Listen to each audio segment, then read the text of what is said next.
Yeah, no, I agree with you. The encyclicals will remain, well, in the very nature of the Catholic tradition, major points of reference, both in terms of magisterial teaching, but also in terms of the development of the consciousness of the Church.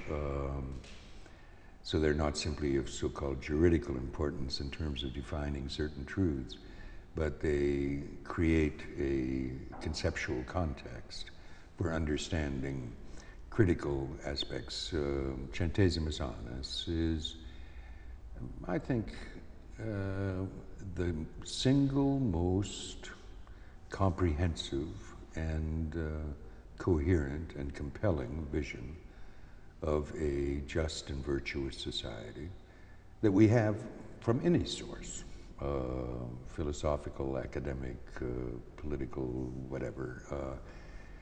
It's a tour de force, and is the decisive document in terms of ratifying the definitive break from Christendom, from an old understanding of Christendom in the Western tradition. Provides a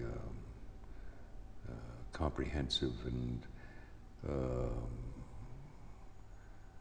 intellectually and philosophically grounded understanding of democratic freedom, politically, culturally, economically.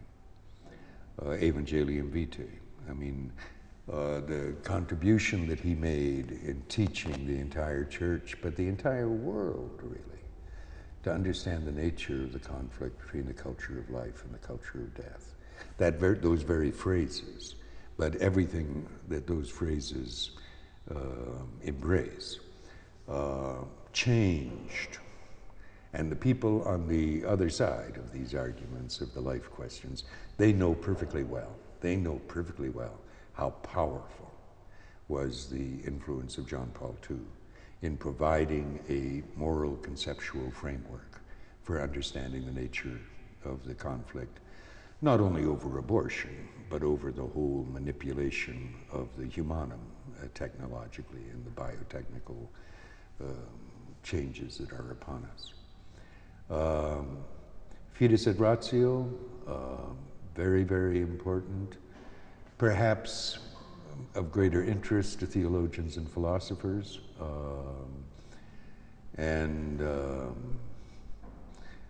What am I leaving out? I mean,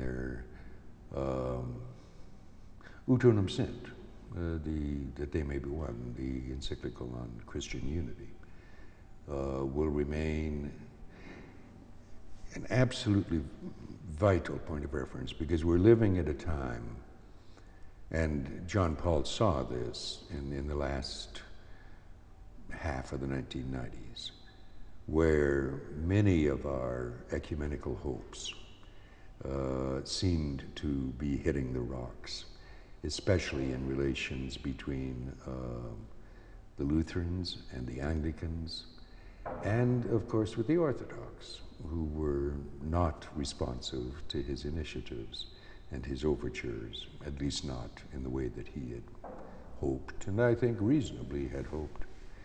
So Ut unum sint came at precisely at a time. It is the strongest, most coherent, most highly developed commitment, irrevocable commitment, as he liked to say, of the Catholic Church to the quest for Christian unity, which came right at the time in which the effort called ecumenism seemed to be coming upon hard times. And therefore it will remain, and it must remain, an anchor point for Catholic awareness of how the irrevocable commitment of the Church to Christian unity is not optional, is not something you can take or leave, but is integral to the very nature of the Catholic Church itself. We were talking with the Holy Father, and we said, now, okay, you got Centesimus Annus and Evangelium Vitae, and so I said, so Holy Father, I said, you know, it's been great fun with your pontificate, because we joke that if you're a Catholic, you belong to the encyclical a month club. You know, every month you get a new encyclical, an exaggeration, obviously. I said, so, you know, what will be the next major teaching initiative? And he said, I think I have said what needs to be said. He said, maybe something on philosophy and reason and theology. Maybe we're talking about it. He seemed very tentative about it, very, maybe. Well, of course, that was Fides et Ratio that then came out of that. But, no, a great teacher, an extraordinary. I mean, you know, he had his peculiar way. I mean, a lot of people complain about the kind of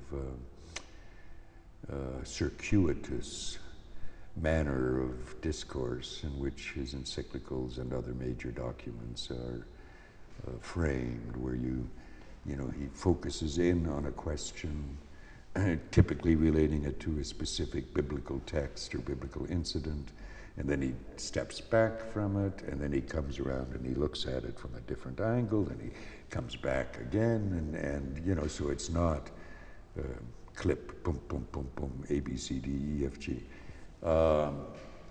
And I know a lot of people are critical of that, and they say, you know, it made it inaccessible. I don't think so. I think it had its own charms. It was part of his phenomenological way of getting at truth.